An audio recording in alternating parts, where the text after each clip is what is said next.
Today, we talk about. No, no, it's definitely inspiring. It would be cool to see. I haven't seen like a big deal person come in, but I've seen people that like routinely do Caroline's, Comedy Cellar, at open mics. I'm just like, okay, yeah. That Wednesday mic you were talking about last year, Mike O'Shea and TJ Miller did it. Oh, really? Yeah, they were there.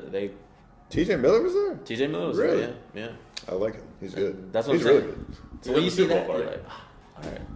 And then the most like nice, appreciative guys were like, "Oh, you guys are really funny," and you're like, "Well, why am I not getting laughs?" And they will, it's because everyone at our level thinks we're competing with every single person in the room. Where it's like, my fans aren't going to be your fans. Right. And then like you see guys where they go, like, "Man, these women are funny." It's like no woman's gonna want to come see you. It's like it doesn't. She's not competing with you. Do you feel think competitive? this. No. Yeah, I when I first started, I did. But then I started to realize, like, this is not a competition. Yeah, everyone's got their own lane. It's all very subjective. Yeah, it's like if you're in LA and you're headlining, let's say Staples Center. Well, who the fuck's going to be in New York? Who's going to be in Philadelphia? Who's going to be in Maine? This guy. But I mean, like, that's what I'm saying. You can't be everywhere at once. You just can't be. It's impossible. And it's like, well, who wins? I feel like the community out here is pretty, like good. Like, I've made a lot of, like, friends. Just doing this, like meeting people. They have so many different communities here. That's the thing. Yeah. Brooklyn, the Creek, the alternative. Well, that's Brooklyn's like the alternative. The city. There's all kinds of different music mics. There's so many different kinds of people you can meet here. Really? What's your like go-to spot / Are you still doing open mics? Like I still do open mics. I do when I first started because I auditioned at a club. And when I got past there, I kind of stopped going. But I go to this one under St. Mark's. Okay. It's every Tuesday night. Yep. Where? Under St. Mark's. Where's that? On St. Mark's. I know. I figured. But like where on St. Mark's? St. Mark's First Ave. Yeah. Oh, so right by the park, right by Niagara. Right by right by Niagara. It's a nice little, cute little spot. And then another one, the biggest one I think really helped me a lot was called the Music Inn Open Mic. That's Thursdays at 8 o'clock now. Okay. But it was probably the quintessential thing that helped me find my voice. So do you typically stick to Manhattan, or do you dabble in the other scenes? I used to go to Brooklyn, but I used to go to Brooklyn to go to like Essence, like Black Rooms and stuff. But I haven't been to go to the alternative room. I should go. I felt that myself where I was like, because sometimes I'll do, I don't want to say risque material, but I'll do material that they would be like, oh, that's not proper. And I want to go just to have them do that to my face and then learn how to change. Adapt to that, right? Adapt to it and not, it's like, like Kung Fu. Because you want to be inclusive, right? Yeah, I don't want to ever be going to any place and be like, I don't perform for those people. Right. Like, which I've heard before. I'm just like, what? Like, yeah, it's like, oh, all right, so you don't really want to learn how to do this. Right. You just want to like be a specialist. You want to be a setup guy. Like, all right, I want to play all the positions. Yeah, I don't like, because some people are like, oh, I don't like performing for alt rooms. They don't laugh at my stuff. I'm like, all right, so learn to get them to laugh at your stuff. Like the alternative comedy scene, like the Brooklyn stuff that you hate, those sensitive rooms, if you will. How's that alt? How's that what? It's alternative. It's not. Yeah, but what's alt about it? Well, it's not one of these mainstream. I guess you call it mainstream, but like okay, so alt's the venue or like the stuff that's performed. Venue and also the stuff that's performed. So like the style. So like what? Oh, like people yelling or like just being. No, not yet. Maybe characters or different. It's like it's not what you would normally see at the Cellar or which is just straight pure. It's more. It's more acting. No, I'm really like the Topaz. Remember going to the Topaz in Brooklyn? Yeah. You ever heard of? Oh wait, the Topaz? yeah, like some Creek. Yeah. Creek is a little bit alt, I would say. Yeah, right? Creek. The Topaz is like guy last night was playing piano. Yeah, see. So that kind of stuff. Well, Dylan Adler. Was it the Dylan gay Adler? guy? Yeah, Dylan Adler. Yeah, he does all these songs. Yeah, it's different that you wouldn't see at like you.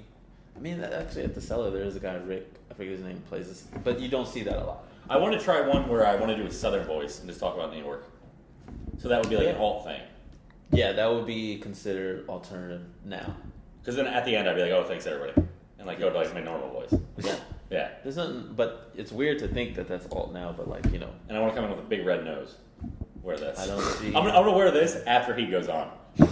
Hey, I'm back. Yeah. Round 2. Oh man, how often are you getting up these days?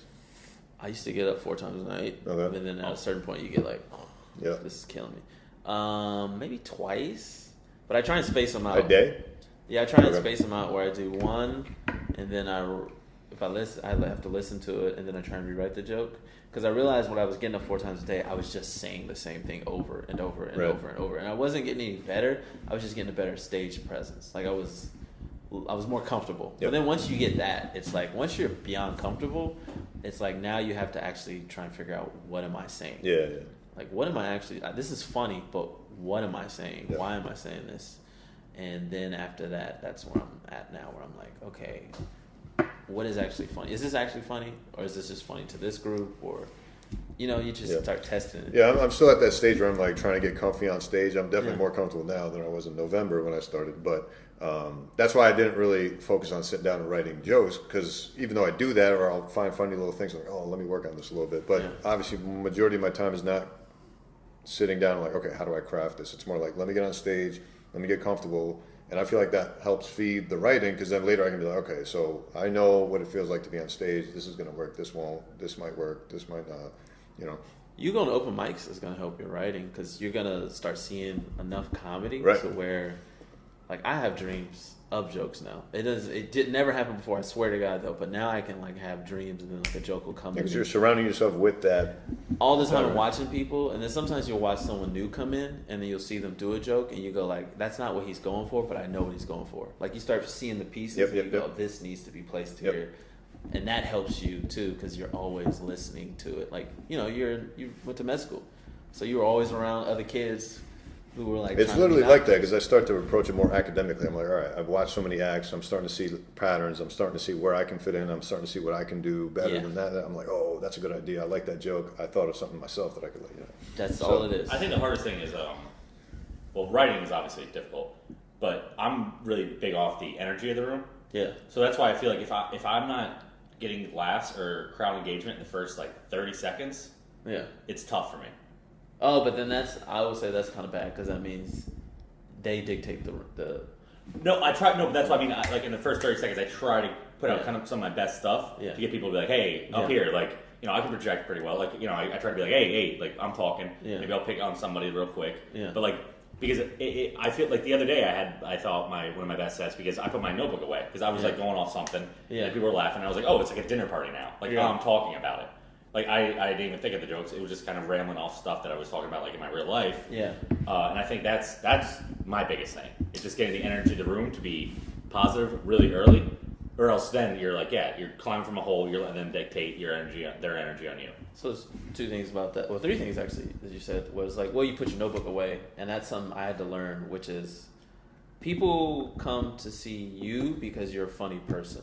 Right. They don't come to see your jokes. Right. You have the greatest jokes in the world. But then after a while, they go like, I don't know who this guy is. And that's what they come to see. Like, your jokes are just showcasing, hey, I'm funny. Yeah. Or like, you have shoes. So you're like, my shoes just showcase I have style.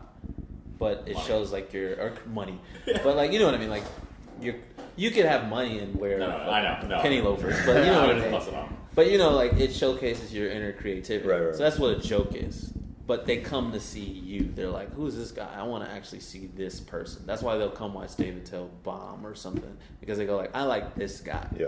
But there's plenty of guys that you guys know that write jokes. They write for late night or whatever the fuck, but you don't know who they are because it's like, well, I don't want to see him. He's a joke book. That's why you can't but it's not memorable. It's like, hey, I remember laughing, but I don't remember a single joke. I couldn't tell you who this guy is. It's like, you want to stand out. That's actually really interesting, because I mean, even if you think about like academically, like you said, and this is kind of a reach, but you see professors or something, like these brilliant mathematicians that have these huge equations, and they like get to a number, but you're just bored out of your mind, like whatever. And then you see a magician who's like, was it this card? Yeah. And you're like, oh, and everybody loves the magician, but like it's not real. Yeah. But like someone doing the mathematical equation that takes them 6 months to do, and they come to a number, and they're like, see, isn't this amazing? And everybody's like, you got to captivate. That's a live performance. It's entertaining. Yeah. It's a live performance. Like when you said acting, it's like they would rather see someone act up there than they would see someone read or have a funny joke, because they'd be like I'm watching you, but this is boring. Yeah. Like,